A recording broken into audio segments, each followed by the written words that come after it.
Direction.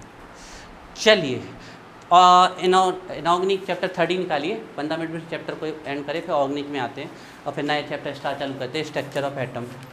ठीक है। P pi bond जब होता है, जब बॉन्डिंग में पी के इलेक्ट्रॉन पार्टिसिपेट करते हैं, पी वाले इलेक्ट्रॉन, एक का पी का इलेक्ट्रॉन जब दूसरे के पी से बॉन्डिंग करेगा तो ये बॉन्डिंग क्या कहलाएगी? पी पाई। बहुत बड़ी बॉन्डिंग है, हम इसी चैप्टर में पढ़े। स्ट्रक्चर ऑफ एटम में आपको पी पाई, डी पाई, एस पाई, जितने भी पाई हैं सब पता चल जाएंगे।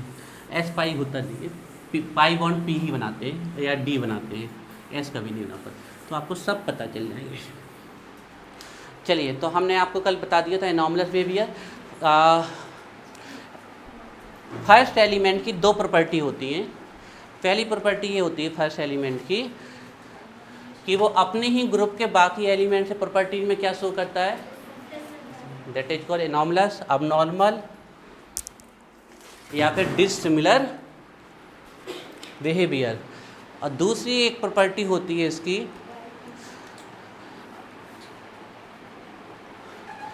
बगल वाले ग्रुप के एलिमेंट से जो तिरछा पड़ता होगा, डायगोनली पड़ता होगा, उससे प्रॉपर्टीज में क्या शो करता है? सिमिलैरिटीज। अपने ग्रुप से डिसिमिलैरिटी, एनॉमलस बिहेवियर, बगल वाले ग्रुप के एलिमेंट से similarity, that is diagonal relationship. तो इसी को लिखना है बच्चों, लिखिए, रखिए दो, रखो, पढ़ो, लिखो। चलिए, डाली हेडिंग डायगोनल रिलेशनशिप।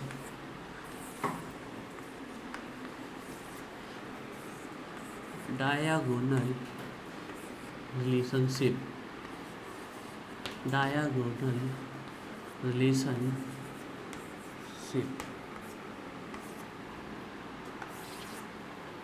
चलिए बच्चों, पहले लिखवा देते हैं फिर समझाते हैं इसको, ठीक है।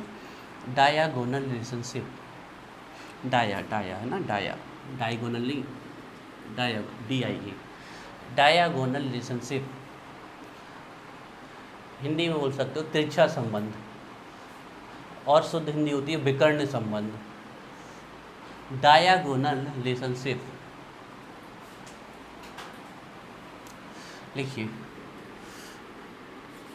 some elements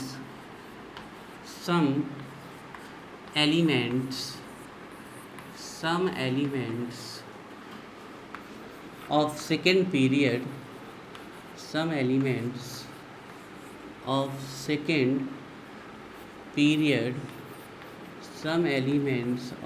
second period shows some elements of second period shows similarities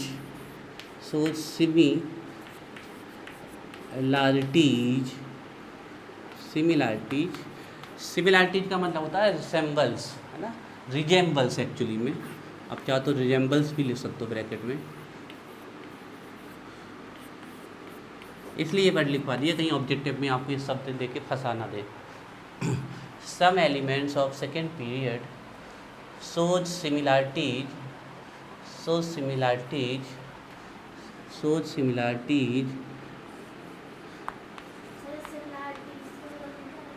resembles, RESEMBLES bracket में। आप सिमिलैरिटी बस याद रखिए, वो हमने इसलिए लिख दिया कि ऑब्जेक्टिव में ना फंसा दें। Similarities, SIMILARITES, similarity, resembles, RESEMBLES, resembles. Some elements of second period show similarities with elements of third period, with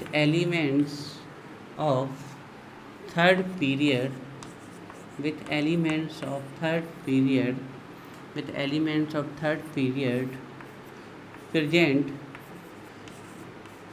present diagonally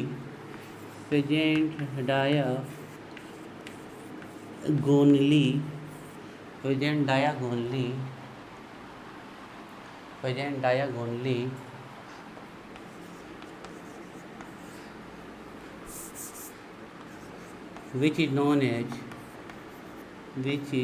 या which is called, जो आपको अच्छा लगे, which is known is diagonal relationship. Diagonal relationship which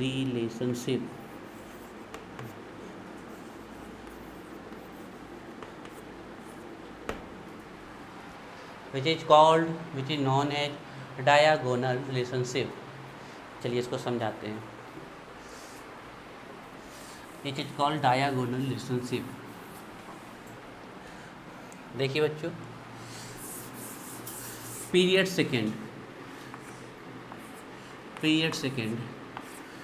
second का पहला element कौन है? Lithium.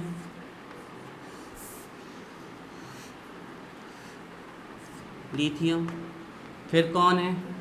Beryllium. यहाँ से कौन है? बोरॉन. फिर कौन है? कार्बन. ठीक है. पीरियड थर्ड, नहीं पूरे नहीं, सिर्फ 3 डायगोनल रिलेशनशिप, सिर्फ 3 है. लिथियम के नीचे कौन आता है? सोडियम. बेरिलियम के नीचे मैग्नीशियम. बोरॉन के नीचे एलियम. और कार्बन के नीचे. ठीक है. तो देखिए, पहला जो डायगोनल रिलेशनशिप होता है वो होता है बिटवीन लिथियम एंड मैग्नीशियम. दूसरा जो डायगोनल रिलेशनशिप होता है वो होता है बिटवीन बेरिलियम एंड एल्यूमिनियम. और तीसरा जो होता है बोरॉन एंड सिलिकॉन. ये 3 ही डायगोनल रिलेशनशिप होते हैं. देखिए ध्यान से, ये है लिथियम, ये है बेरिलियम, ये बोरॉन और ये कार्बन. ये किस पीरियड के एलिमेंट है? Second period. लिथियम के नीचे सोडियम, बेरिलियम के नीचे मैग्नीशियम, बोरॉन के नीचे एल्यूमिनियम और कार्बन के नीचे सिलिकॉन. 21 एलिमेंट की पीरियड है थर्ड. हमने क्लियर लिखवा रखा है लैंग्वेज में. देखिए, सम एलिमेंट्स, सब नहीं बोला हमने, सम, है ना? नहीं, ऐसे ही है. ठीक है. तो सिर्फ इतना हमने क्लियर आपकी लैंग्वेज में लिखवाया है. Some elements of second period. Some, सभी नहीं, सम में 3 है. Some elements of second period show similarity with the elements of third period present diagonally, which is called diagonal relationship. Note करिए. तो 3 ही डायगोनल रिलेशनशिप होते हैं.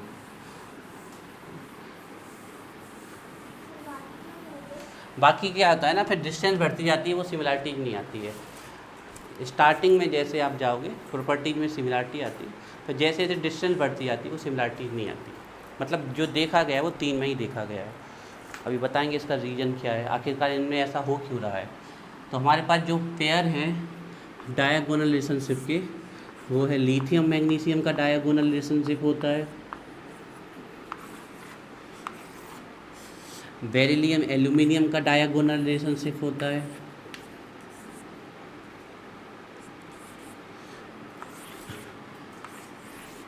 एंड बोरॉन सिलिकॉन का diagonal relationship होता है.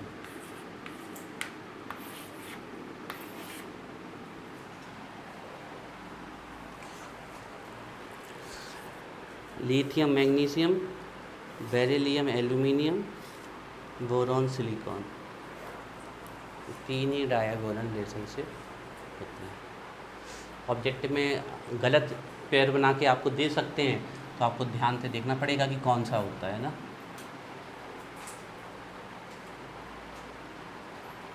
जिसको पीरियोडिक टेबल याद है उनके लिए चीज़ें बहुत सिंपल हो जाती है, वो तुरंत बना लेते हैं.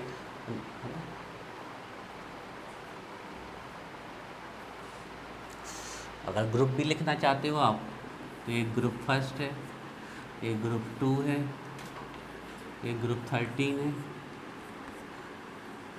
और एक ग्रुप 14 है.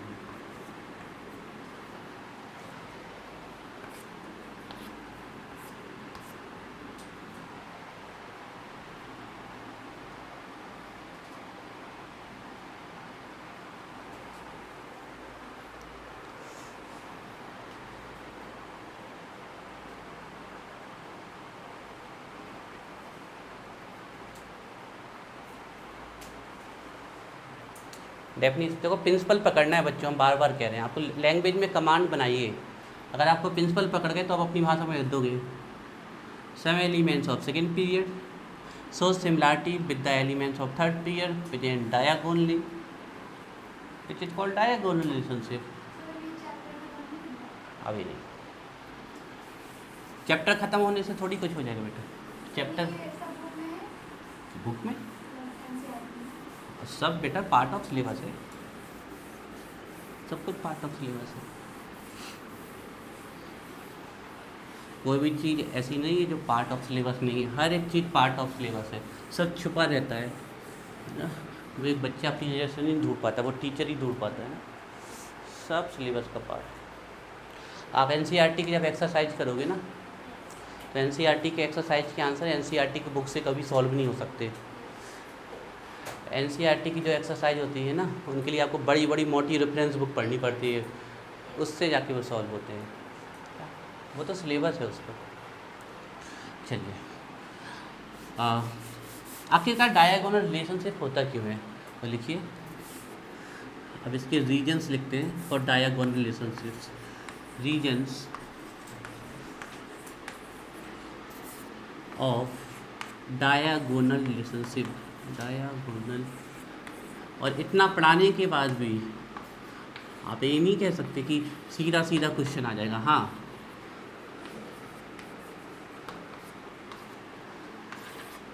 अगर आप इतना अच्छे से पढ़ लोगे तो क्वेश्चन कैसे भी आ जाएगा, आप कर लोगे उसे, पूरी नॉलेज अगर अच्छे से है आपको। क्योंकि क्वेश्चन कहीं से भी फंसा के दिया है, अभी तो आपने देखा नहीं है। जब ऑर्गेनिक केमिस्ट्री आप पढ़ोगे, जैसे क्लास 12th में ऑर्गेनिक केमिस्ट्री के 4 चैप्टर हैं, haloalkane, haloarene, alcohol phenol ether, aldehyde ketone carboxylic acid, organic compound contain nitrogen. Haloalkane के क्वेश्चन को ऑर्गेनिक कंपाउंड कंटेन नाइट्रोजन से कनेक्ट करते हैं, इतना घुमा के देते हैं। आपके में तो यही है, जे वाला और हाइड्रोकार्बन, लेकिन एक ही चैप्टर तो 100 के बराबर है ऑर्गेनिक केमिस्ट्री का। सिर्फ पढ़ने पे ध्यान दो, जो पढ़ाया जाए उसको पढ़ने पे ध्यान दो, फोकस करो। ये बात ध्यान रखना, कितना भी आप पढ़ लो, जब तक आपको लॉजिक नहीं आएगा क्वेश्चन क्रैक नहीं कर पाओगे, ये बात ध्यान रखना। छोटी क्लासेस में ठीक है, चलो मिल भी जाएंगे, लेकिन बड़ी में नहीं मिलेंगे, फिर आपको लॉजिक ही काम देंगे आपके। देखिए बच्चों, डायगोनल रिलेशनशिप का रीजन क्या है। पहला रीजन इन बताया गया कि इन दो लगभग इनकी साइज बराबर होती है, डायगोनल। अब ऐसा कैसे, ये कैसे, देखो आपको पता है कि लेफ्ट में साइज घटती है और डाउन में बढ़ती है। तो लेफ्ट, जैसे इसकी साइज मान लो इतनी है, तो लेफ्ट में गए तो साइज कितनी हो गई, इतनी, और फिर डाउन में गए तो फिर इतनी। तो इन दोनों की साइज लगभग कैसी आ गई, बराबर, तो इक्वल साइज। लेकिन फिर भी मैग्नीशियम थोड़ा सा आपका जो है, लिथियम थोड़ा सा बड़ा ही आएगा मैग्नीशियम, इसलिए हम ऑल ये नहीं लिखेंगे कि बिल्कुल बराबर। लिथियम लेफ्ट में, अच्छा मैग्नीशियम डाउन है ना ग्रुप में, तो मैग्नीशियम थोड़ा सा बड़ा होगा, क्योंकि नीचे वाला एलिमेंट, इसके बाद कितने पीरियड हैं, 3 पीरियड हो इसके पास, तो थोड़ा सा बड़ा होगा ना। तो पहला रीजन है नियरली इक्वल साइज, है ना, नियरली इक्वल साइज, है ना। जो भी डायगोनल रिलेशनशिप दे रहे हैं, जैसे लिथियम मैग्नीशियम, तो इनकी साइज नियरली इक्वल है। थोड़ा तो फर्क होगा, मैग्नीशियम थोड़ा तो बड़ा होगा ही, लेकिन नियरली लिथियम के बराबर होगा। अब आप बताइए बच्चों, का साइज इक्वल हो गई नियरली, तो इलेक्ट्रोनेगेटिविटी भी क्या हो जाएगी, इक्वल, आयोनाइजेशन एनर्जी भी इक्वल, और इलेक्ट्रॉन गेन एंथैल्पी भी इक्वल हो जाएगी, है ना। तो लिखिए नियरली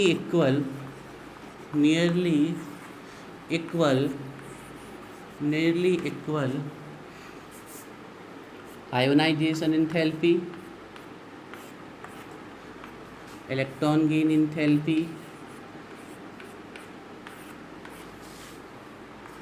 एंड इलेक्ट्रोनेगेटिविटी। देखो बिल्कुल सेम है, जो आपने नॉर्मल बिहेवियर का पढ़ा था फर्स्ट एलिमेंट का, उसका भी यही जा रहा था। वो साइज में क्या जा रहा था, छोटा, उसकी ionisation energy, electron gain enthalpy, electronegativity कैसे जा रही थी, ज़्यादा। तो वहाँ से आप कनेक्ट करके याद कर सकते हो कि उसका पहला पॉइंट साइज से रिलेटेड था, इसका भी साइज से, है ना। आपको पता है कि पहले एलिमेंट, कल लिखवाई थी हमने कि पहले एलिमेंट की पोलराइजेशन पावर क्या होती है, आई होती है, और पोलराइजेशन का पावर का रिलेशन है साइज से। जितना छोटा पॉजिटिव आयन होगा उतनी ज़्यादा पोलराइजेशन पावर। तो लिथियम की पोलराइजेशन पावर हाई है, तो लगभग वही मैग्नीशियम की आएगी, क्योंकि इन दोनों की प्रॉपर्टी लगभग सेम है। नेक्स्ट लिखिए third, high polarisation power, high polarisation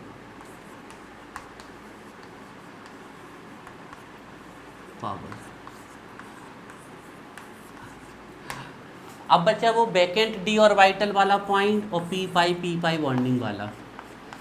क्या वो वाला पॉइंट हम लिख सकते हैं? नहीं लिख सकते, क्योंकि भले ही इसके पास डी ऑर्बिटल नहीं है लेकिन इनके पास तो होगा ना। वैकेंट डी ऑर्बिटल का मतलब है खाला डी ऑर्बिटल का प्रेजेंट होना जिसमें कोई भी इलेक्ट्रॉन ना हो। जैसे कि हम इनको बनाएंगे, जैसे हम लिथियम का एटॉमिक इलेक्ट्रॉनिक कॉन्फ़िगरेशन बनाए तो इसका क्या आता है 1s2 2s1, D2 से चालू नहीं होता है। लेकिन अगर हम सोडियम का इलेक्ट्रॉनिक कॉन्फ़िगरेशन बनाएंगे तो 1s2 2s2 2p6 3s1, D 3 से चालू हो जाता है। यहाँ भले ही इलेक्ट्रॉन खत्म हो चुके लेकिन 3 नंबर का चालू हो गया ना, इसके पास sp होगा, pb होगा एंड dv। भले ही इलेक्ट्रॉन नहीं है लेकिन ये कमरे ए ऑर्बिटल्स होंगे।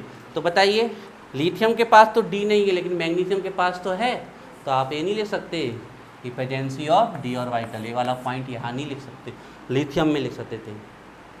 अच्छा, इनके पास सिर्फ पी ऑर्बिटल्स होता था तो ये पी पाई बॉन्डिंग बनाते थे, लेकिन इनके पास तो डी भी है ना, तो पी पाई वाला बॉन्डिंग वाला पॉइंट भी यहाँ नहीं लिख सकते, क्योंकि पी पाई के अलावा डी से भी बॉन्डिंग करेंगे।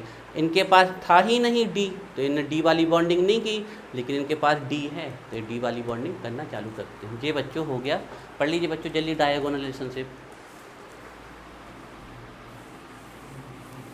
आप पूरा चैप्टर अच्छे से पढ़ के जाओगे, फिर एग्ज़ाम में बैठोगे आप, तो फिर आपसे एक भी क्वेश्चन नहीं छूटेगा। और अगर आप ऐसे अगर चले गए, जैसे आप सोच रहे थे हमारे स्कूल में ऊपर का पढ़ाया जा रहा है, तो आपसे फिर पेपर नहीं बनने वाला है। या तो फिर आप कोचिंग अगर पढ़ ही रहे हैं आप तो पूरा पढ़े, नहीं तो फिर कोई फ़ायदा नहीं है कोचिंग पढ़ने का। अगर आप ऊपर का पढ़ना चाहते हैं तो स्कूल लेवल से ही पढ़ लें आप। और आपसे, क्योंकि क्वेश्चन तभी बनेंगे जब आप बहुत डिटेल से पढ़ोगे। और हम फिर भी कह रहे हैं कि अभी भी कुछ नहीं पढ़ाया, अभी भी बहुत एक्सरसाइज कराना बाकी है, लेकिन पहले इतना तो पढ़ें आप, फिर और कराएंगे, तब जाके आप थोड़ा आगे बढ़ पाओगे।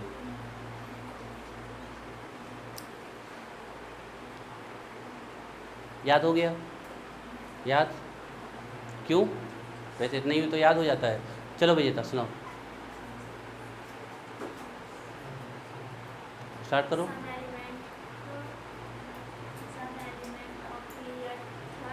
Second,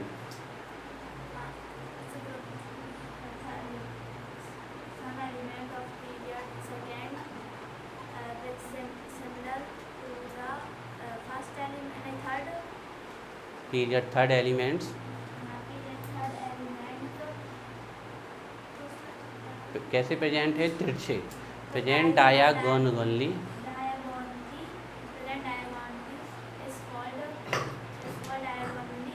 relationship. ऐसे ही तोड़ के बोलोगे तभी तो आएगा। सही बोला है, काफ़ी सही बोला है। चलिए बच्चों, लगभग अब आपका चैप्टर एंड है। अब कुछ खास बातें बतानी है हमें, उसको देखिए, ठीक है? जो आपको पता होनी चाहिए खास बातें, वो क्या, ठीक है ना? तो अब यहाँ से खूब सारी हिंट लिखवा रहे हैं आपको, वो हिंट ध्यान रखनी है, ठीक है?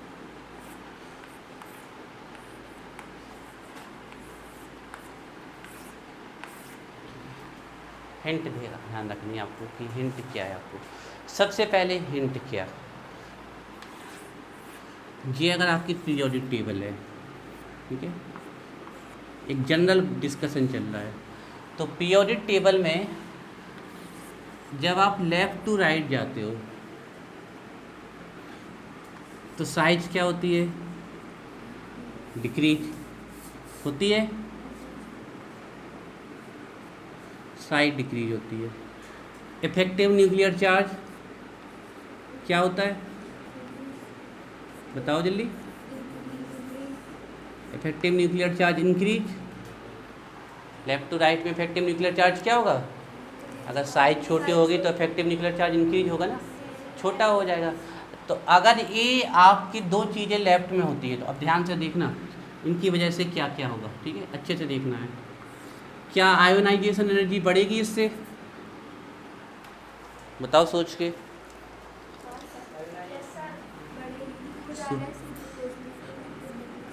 डायरेक्टली प्रोपोर्शनल हमें ना भी पता हो तो हम कॉमन सेंस से जवाब दे सकते हैं। आयोनाइजेशन एनर्जी का मतलब है इलेक्ट्रॉन निकालने के लिए जो एनर्जी चाहिए, और अगर छोटा हो गया और ये अट्रैक्शन बढ़ गया तो इलेक्ट्रॉन तो तेज़ी से बॉन्डेड हो जाएगा ना, तो इलेक्ट्रॉन निकालने के लिए एनर्जी क्या लगेगी, ज़्यादा, तो आयोनाइजेशन एनर्जी बढ़ेगी। और ध्यान से देखते जाओ, इलेक्ट्रॉन गेन एंथैल्पी बढ़ेगी। रीजन इलेक्ट्रॉन गेन एंथैल्पी मतलब जितनी एनर्जी रिलीज होती है कब, जब इलेक्ट्रॉन अट्रैक्ट होता है, और अगर साइज छोटी हो रही है और इफेक्टिव न्यूक्लियर चार्ज तो इलेक्ट्रॉन गेन एंथैल्पी बढ़ेगी। इलेक्ट्रोनेगेटिविटी बढ़ेगी, ये भी तो इलेक्ट्रॉन अट्रैक्ट करता है, ठीक है, इलेक्ट्रोनेगेटिविटी बढ़ेगी। मतलब जब हम लेफ्ट की तरफ जाते हैं तो एलिमेंट क्या कोशिश करते हैं, इलेक्ट्रॉन लेने की कोशिश करते हैं, और जो एलिमेंट इलेक्ट्रॉन लेंगे तो इलेक्ट्रॉन लेने वाले एलिमेंट जनरली क्या होते हैं, नॉन मेटल। तो हम ये भी कह सकते हैं कि लेफ्ट जाने पर हमारा कौन सा करेक्टर बढ़ेगा, नॉन मेटेलिक करेक्टर बढ़ेगा। ये सब चीज़ें आपस में कनेक्टेड है बच्चों, ध्यान रखना, नॉन मेटेलिक करेक्टर बढ़ेगा, नॉन मेटेलिक करेक्टर बढ़ेगा। यही तो रीजन है कि सबसे अच्छे नॉन मेटल कहाँ मिलेंगे, सबसे लेफ्ट में मिलेंगे। यहाँ से आप जैसे जैसे इस तरफ जाओगे मेटेलिक प्रॉपर्टीज घटती जाएंगी और नॉन मेटेलिक बढ़ती जाएंगी। अब आपसे कोई पूछ ले कभी कि इस साइड नॉन मेटेलिक करेक्टर क्यों बढ़ता है, तो आप ये आंसर दे सकते हो कि सर लेफ्ट में जाने पर रेडियस साइड डिक्रीज होती है, इफेक्टिव न्यूक्लियर चार्ज बढ़ता है, जिससे आयोनाइजेशन एनर्जी बढ़ती है, इलेक्ट्रॉन गेन एंथैल्पी बढ़ती है, इलेक्ट्रोनेगेटिविटी बढ़ती है, और नॉन मेटेलिक करेक्टर बढ़ता है। नॉन मेटेलिक करेक्टर मतलब क्या, इलेक्ट्रॉन लेने की टेंडेंसी, इलेक्ट्रॉन एक्सेप्टर, बहुत कुछ लिखना है बच्चों, जगह हमें लग रहा है कम पड़ जाएगी, अच्छे से इसको बिल्कुल ध्यान रखना है। तो एक्सेप्टिंग टेंडेंसी बढ़ती है इलेक्ट्रॉन की, लिखते चलो आप लोग भी थोड़ा थोड़ा हमारे साथ। एक्सेप्टिंग टेंडेंसी, इलेक्ट्रॉन को लेने की टेंडेंसी बढ़ती है, एक्सेप्टिंग टेंडेंसी ऑफ इलेक्ट्रॉन को लेने की टेंडेंसी बढ़ती है। अच्छा, नॉन मेटेलिक करेक्टर बढ़ रहा है तो मेटेलिक करेक्टर क्या होगा, घटेगा, लिखते चलो, मेटेलिक करेक्टर डाउन होगा।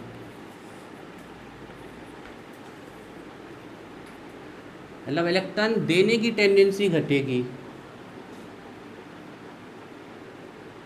Accepted tendency of electron increase होगी, और donating tendency of electron decrease होगी, donating tendency of electron decrease होगी।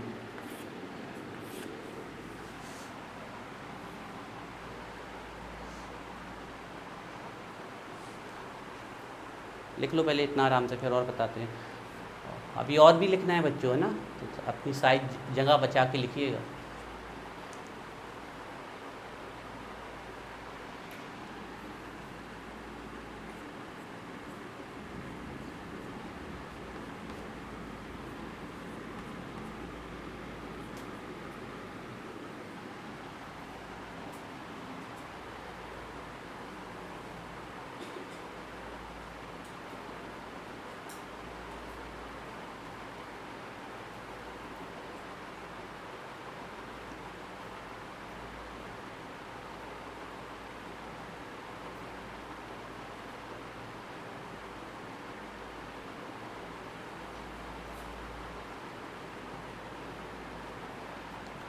Accepting tendency of electron, donating tendency of electron.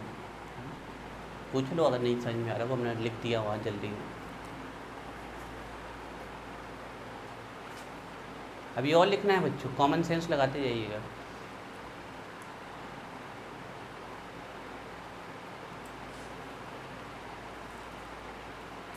तो पीरियड में जब आप चलते हो तो कुछ ये होता है, जब आप पीरियड में चलते हो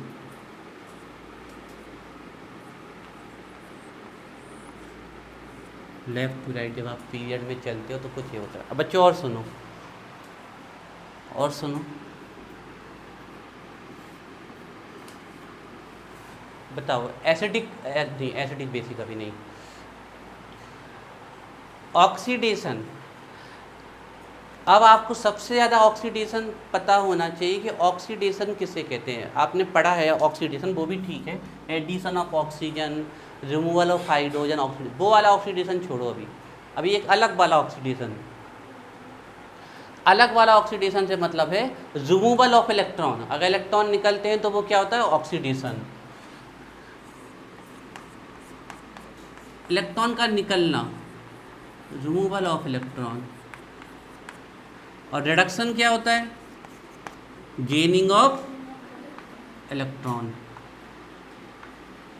बच्चों अब आप लोगों को शायद एक चीज़ हमने बताई हो कि जिसका ऑक्सीडेशन होता है वो कौन सा एजेंट होता है, रिड्यूसिंग एजेंट, और जिसका रिडक्शन होता है वो कौन सा, ऑक्सीडाइजिंग। अभी यहाँ रहो हमारे साथ, यहाँ पर, उसको बाद में देखना है यहाँ पर।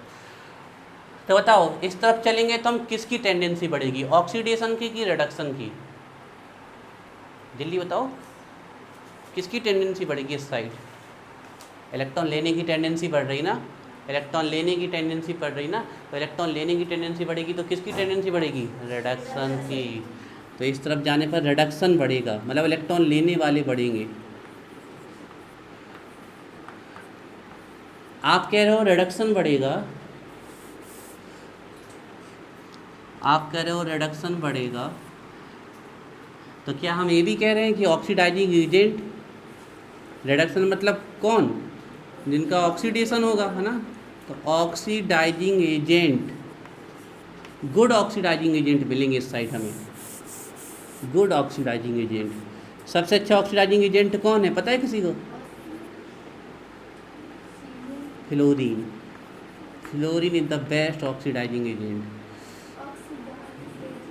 ऑक्सीडाइजिंग एजेंट जो सबसे ज़्यादा इलेक्ट्रॉन को एक्सेप्ट करेगा, है ना। तो ये दोनों टेंडेंसी बढ़ेगी, दोनों मतलब एक ही है।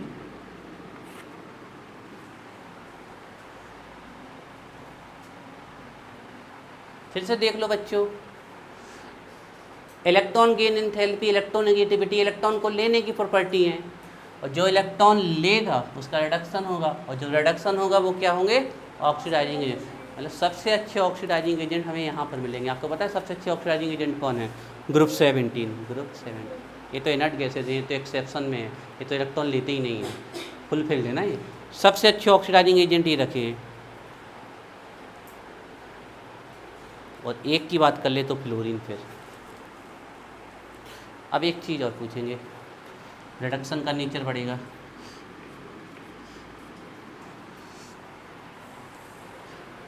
अब आपको ये बताना है एसिडिक नेचर बढ़ेगा कि बेसिक नेचर बढ़ेगा, कैसे पता, ठीक है ये लॉजिक सही है। देखो नॉन मेटेलिक करेक्टर बढ़ेगा, और हमने बताया था मेटल ऑक्साइड बेसिक होते हैं, तो नॉन मेटल ऑक्साइड कैसे होंगे, एसिडिक होंगे, है ना। तो ध्यान रखना यहाँ पर एसिडिक ऑक्साइड बनेंगे, एसिडिक ऑक्साइड। बच्चों इसको 2-3 बार देख लेना, आपकी काफ़ी सारी चीज़ें नॉन मेटल ऑक्साइड इंक्रीज हो जाएंगी। जैसे कि एग्जाम्पल कोई पूछ ले कार्बन डाइऑक्साइड एसिडिक है कि बेसिक, तो क्या बताओगे, एसिडिक। कार्बन क्या है, नॉन मेटल, और नॉन मेटल का ऑक्साइड कैसा होता है, एसिडिक।